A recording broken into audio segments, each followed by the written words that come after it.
வாகன மோதகஸ்தக தாமரகர்ண விளம்பரசூத்திர வாமர ரூப மகேஸ்வரபுத்திர விக்ன விநாயக நமஸ்தே மகா கணபதியே நமோ நமக. மார்கழி மாதம் கணபதி ஹோமம் ஆரம்பித்து தை மாதம் 18 முடியும் வரை விநாயகர் பெருமானுக்கு கணபதி ஹோமங்கள் சிறப்பாக செஞ்சு 108 கொள்ளுக்கட்டையால் வேள்விகள், அதுக்கு பிடித்த அருகம்புல் ஹோமங்கள் செய்கின்றோம். இதை பார்க்கின்ற பக்தர்கள் கணபதியோட அருளை அனைவரும் பெறணும் தான் வேண்டுகிறேன். ஒரு ஆலய திருப்பணி என்றால், திருப்பணி என்பது பார்த்திங்கன்னா ஒரு மனிதனுடைய லட்சியம். ஒரு இல்வாழ்விலே இருந்து கொண்டு, குடும்ப வாழ்க்கையிலே இருந்து கொண்டு ஒரு ஆலயத்தை கட்டி வருகின்ற பக்தர்களுக்கு நல்ல முறையில் அருள்வாக்கு சொல்லி, அது மட்டுமின்றி இங்கு பிரதோஷ வழிபாடுகள், தேய்பிறை அஷ்டமி வழிபாடுகள், சதுர்த்தி விநாயகர் பெருமானுக்கு வழிபாடுகள், பஞ்சமி திதிக்கு வாராயிக்கு வழிபாடுகள், பிரம்மாவுக்கு வியாழக்கிழமையிலே குரு வழிபாடுகள், சனிக்கிழமையிலே ஆஞ்சநேயருக்கும் பெருமாளுக்கும் அபிஷேக வழிபாடுகள், அதே போல் முருகனுக்கு பார்த்திங்கன்னா கிருத்திகை சஷ்டியில் அபிஷேக பூஜைகள், அலங்காரங்கள் சிறப்பாக நடைபெறுது. இங்கே அனைத்து தெய்வங்களுமே பிரதிஷ்டை பண்ணி ஒவ்வொரு தெய்வங்களுக்கும் ஒவ்வொரு நாள் உகந்த நாளிலே அபிஷேகம் செய்து அலங்காரம் செய்து அன்னதானம் செய்கிறோம். அமாவாசை பௌர்ணமி நாளிலே பிருத்திங்கராதேவி ஹோமங்கள் செய்கின்றோம். அமாவாசை பௌர்ணமி நாளிலே பிருத்திங்கராதேவி ஹோமம் ஆலயத்தில் மட்டுமல்ல, ஒரு இல்லத்திலும் சென்று போய் பண்ணுறோம். அம்மா எங்களுக்கு பூர்வீக இடமா, ஜாதகரங்க விற்கவே சொல்லிட்டாங்க, இல்லை பூர்வீக காடு, அந்த காட்டில் செய்வனை எடுத்து எங்களால் மாறவே முடியல, செய்வனை எடுத்தே காட்டி விற்றுட்டோம், காட்டி அடமானம் வச்சிட்றாங்க. அது மாதிரிலாம் நிறைய பேர் இன்றைக்கி பார்த்திங்கன்னா எடுக்கவும் வைக்கவும் சொல்லி தெய்வத்தை நாடாமல்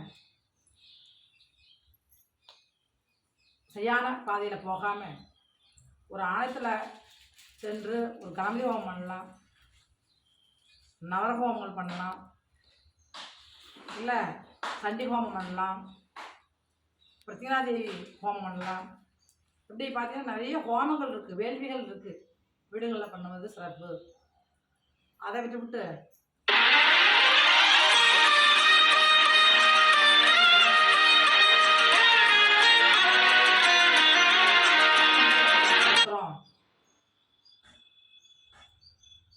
அந்த வளர்த்தல எங்களுக்கு ஒன்றும் திருப்தி இல்லை, என் கண்ணாலே எடுக்கணும், செய்வையை எடுக்கணும்.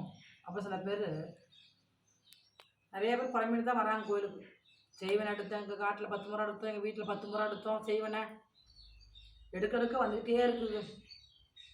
தயவுசெய்து அது மாதிரி வீணாக செலவு செய்யாதீங்க, வீணாக ஏமாந்து போகாதீங்க. இன்றைக்கி படித்தவங்களும் அப்படி தான் இருக்கிறீங்க, படிக்காதவங்களும் அப்படி தான் இருக்கிறாங்க. நான் நிறைய பேருக்கு இருக்கிறேன். படிக்காதவங்க கூட, உலகம் தெரியாதவங்க கூட அவங்க சொல்லி நம்ப வச்சிடலாம்.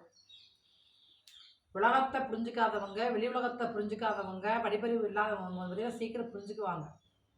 ஆனால் படித்தவங்க எல்லா இடத்துக்கும் போய் அறிஞ்சவங்க என்ன பண்ண முடியாது, எல்லா இடத்துக்கும் போய் அறிஞ்சவங்க சொல் பேச்சு கேட்க மாட்டாங்க. எது பண்ண வேணும்னு சொல்கிறோமோ அதை பண்ணி பார்க்கலாமே, எது பண்ணக்கூடாதுன்னு செய்கிறோமோ செஞ்சு பார்க்கலாமேன்னு சொல்லி அந்த குணங்கள் வந்து மாறாது. என்ன பண்ணுவாங்க, பண்ணி பார்க்கலாம்னு சொல்லிட்டு இவங்க விட்டா அடுத்ததுக்கு போகிறது, அங்கே விட்டா அடுத்ததுக்கு போகிறது. இந்த எடுக்கிற வேலையே, என் வீட்டில் செய்வன் இருக்குது, என் வீட்டில் யாகல் இருக்குது, என் வீட்டில் சாத்தை குடிச்சாத்தான் இருக்கிறான், குடிச்சாத்தான கட்டி போடுறோம், குடிச்சாத்தான் கட்டிட்டு போட்டே இருக்கிறோம், வந்துகிட்டே இருக்கிறான் சொல்லுவாங்க இல்லையா. இந்த படத்தில் சொல்கிற மாதிரி, அரண்மனையில் சொல்கிற மாதிரி, படத்தில் சொல்கிற மாதிரி எனக்கு வந்து நிறையா குடிச்சாத்தான் முகலாம் வீட்டை சுற்றிக்கிட்டே இருக்குது. அப்படிலாம் பார்த்தீங்கன்னா நாட்டில் எத்தனை பேர்த்த கொள்கிறாங்க, எத்தனை குடும்பத்தை அழிக்கிறாங்க. அவங்களாம் பேர் இருந்தாலும் வச்சுக்கோங்க இடம் பத்தாது. முதல்ல நான் சொல்ல நம்புங்க, தீசக்தி இருக்கிறது உண்மை, தீசக்தி இருக்கிறது உண்மை. அந்த தீசக்தியை அழிப்பதற்கு தெய்வத்தால் மட்டும்தான் ஆகும். அது நம்ம கண்ணு முன்னாலே செய்கின்ற ஹோமங்கள், வேள்வி பூஜைகள். ஒரு வீட்டில் ஒரு வேள்வி பூஜை பண்ணுறதா நம்பணும். தெய்வம் இருக்குது, என் தெய்வம் என் வீட்டில் வந்து நடமாட்டம் இருக்குது, என் தெய்வம் எங்கள் வீட்டில் இருக்குது, குலதெய்வம் இருக்குது, பிரத்யேகா தெய்வம் என் வீட்டுக்கு வந்துட்டா, இதுமாதிரி பயப்படவே தேவையில்லை, யாருக்கும் நான் பயப்படணும் அவசியம் இல்லை. அவன் எவனாலும் செய்வனை வைக்கட்டும், அம்பாள் பார்த்துக்குவான், அவனை அடிச்சிடுவான் அப்படின்னு ஒரு நம்பிக்கை வைக்கணும். அதை விட்டு ஹோமத்தை பண்ணுவாங்க, இல்லை ஆலயத்துக்கே வருவாங்க. என் வீட்டை செய்வன் இருக்குது, அவங்க அங்கே போய் பார்த்தேன், இங்கே போய் பார்த்தேன், என் வீட்டை 10 கிலோ எடுத்தாங்க, எடுத்துக்கிட்டே இருக்க வேண்டியதான். காலம் பூரா வந்து நீங்கள் எடுத்துகிட்டு தான் இருக்க முடிய நல்லது அந்த வீட்டில் நடக்காது, விஷயம் நல்லது நடக்காது. ஏன் அப்படின்னா தெய்வத்தை நம்பாத, ஒரு வேள்வி பூஜையே நம்பாத அந்த காலத்து முதல் ஒரு வேள்விங்கிறது வந்து பார்த்திங்கன்னா ராஜா காலத்தில் இருக்கட்டும், சித்திரல் காலமாக இருக்கட்டும், முன்னோர்கள் வாழ்ந்த காலத்துலேயே இருக்கட்டும், என்ன சொல்லுவாங்க, ஒரு ஹோமத்தால் ஆகாது, எதுவுமே ஆகாது. இறைவனையே நம்ம வசியப்படுத்தணும், இறைவனோட அருள் காட்சி கிடைக்கணும்னு பார்த்திங்கன்னா ஹோமத்தான் பண்ணாங்க. சித்தர்கள்லாம் முனிவர்கள்லாம் பண்ணாங்க, அதன் மூலியமா இறைவனை அடைஞ்சாங்க. இந்த மையி மந்திரம் பொய் பித்தலாட்டம் இது மாதிரிலாம் யாரும் பண்ணலை. ஆனால் நிறைய பேர் இன்னும் பார்த்திங்கன்னா சொல்லியும் புரியாமல் நான் விழுவுவேன், நான் விழுந்து காசு கொண்டு போய் கொடுப்பேன், அப்புறம் அம்பாள் மேலே சொல்கிறது பலி, எல்லாம் காரணமே அம்பாள் தான். உண்டாளிங்களா? ஆயுதத்துக்கு வந்து ஒரு வேலை பூஜை போய் நம்பிக்கை வைன்னு சொன்னால் தெய்வத்தை நம்புங்க. முடிஞ்சால் மாதம் ஒரு முறை ஆலயத்துக்கு வாங்க. இங்கே அமாவாசை பௌர்ணமிக்கு வேள்வி நடக்குது, இந்த வேள்வியை பாருங்கள். வரமிளகா கொண்டு வந்து போடுங்க, நெய்யை கொண்டு வந்து கொடுங்க, இல்லை மூலிகை ஜாமானங்கள், சமத்து குச்சிகள் இதெல்லாம் வாங்கிட்டு வந்து கண்ணு முன்னாலே அம்மாவுடைய வேள்வியில் போடுங்க. இந்த அம்மாவோடைய தீர்த்தத்தை தரேன், தீர்த்தத்தை கொண்டு போய் உங்கள் இல்லத்தை கொண்டு போய் தெளிங்க. அம்மாவோட கலசை தேங்காய் தரேன், கொண்டு வீட்டில் வாசலில் கட்டுங்க. அம்மா இடத்துக்கு வந்தாலே எனக்கு அம்மா என் கூட இருக்கிறா அப்படின்னு நம்புறவங்களுக்கு தெய்வம் கட்டாயம் நிச்சயம் என்றைக்குமே கைவிடாது.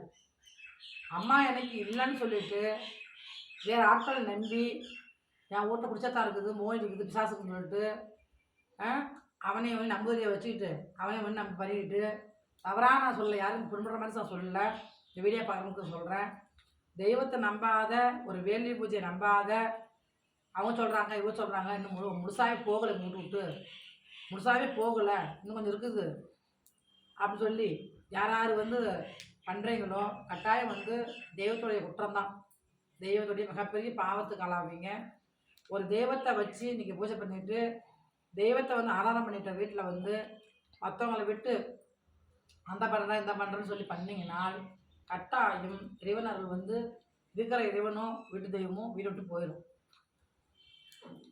நம்பிக்கை தான், கண்ணால் எதையும் நம்ம பார்க்கலனாலும் நம்பணும், நம்பிக்கை தான் வாழ்க்கைன்னு சொல்லுவாங்க. ஒரு இறைவனை நம்பிட்டோமா அந்த இறைவனை நம்ம பிடிச்சிக்கணும், பிடிச்சிக்கணும், பகவானை பிடிச்சிக்கணும். அதை விட்டு அந்த பகவான் என்னை பாதையில் விட்டுட்டு வேற ஒருத்தர் சொல்கிறாங்கன்னு சொல்லி அங்கே போய் நான் மந்திரம் பண்ணுறேன், மாயம் பண்ணுறேன், என் வீட்டை செய்வன் எடுக்குன்னு சொல்லி எடுத்துகிட்டு இருந்தீங்கன்னா என்ன பண்ணும்? எத்தனை தெய்வங்களுக்கு போனாலும், எத்தனை குலதெய்வத்துக்கு மட்டும், எத்தனை முன்னோர்களுக்கு மட்டும் எந்த ஒரு அருளாசியுமே யாருக்கும் கிடைக்காது. நான் வந்து யாருக்கும் நான் குறை சொல்ல விரும்பலை இந்த வீடியோவில். ஒரு தெய்வ நம்பிக்கை, குலதெய்வத்தை நம்பி விளக்கு போடுங்க, பூஜை பண்ணுங்க. இல்லத்தில் வந்து விவாக்கமே ஆகலை, நான் வீடை விற்று தான் ஆகும்னு சொல்ல அளவுக்கு யாரும் போகாதீங்க, காட்டை விற்று தான் ஆகும்னு சொல்கிற அளவுக்கு போகாதீங்க தயவுசெய்து. யார் சொன்னாலும் நம்பாதீங்க. நம்ம பூர்வீக இடம் வந்து நம்ம தாத்தா பாட்டி சொல்லுவாங்க இல்லையா, முன்னோர்கள் வாழ்ந்த இடத்துல நம்ம வந்து வசிப்பது சிறப்பு. அது நமக்கு சரியில்லை அப்படின்னால் அது தகுந்த பூஜைகளை செய்து வேள்விகளை பண்ணி தெய்வத்தை வச்சு பூஜை பண்ணுங்க. கட்டாயம் நம்ம வந்து தலைமுறையாக நம்ம அந்த இடத்துல வாழலாம். அதனால் நாளையுமே விற்கிறது அழிக்கிறது முடிக்கிறதுங்கிற அளவுக்கு பக்தர்கள் இருக்கட்டும், இந்த வீடியோ பார்க்கறவங்களா இருக்கட்டும், வீடியோ வந்து சீக்கிரம் தெய்வ நம்பிக்கை வைங்க. தெய்வ நம்பிக்கையினால் வாழ்க்கையில் கட்டாயம் சோதிப்பான், இறைவன் சோதிப்பான், ஆனால் சோதிச்சு தான் நமக்கு கொடுப்பான். அவநம்பிக்கை வச்சுருந்தீங்கன்னா இறைவன் கைவிட்டுருவான். இதுதான் உண்மை. ஓம் சக்தி.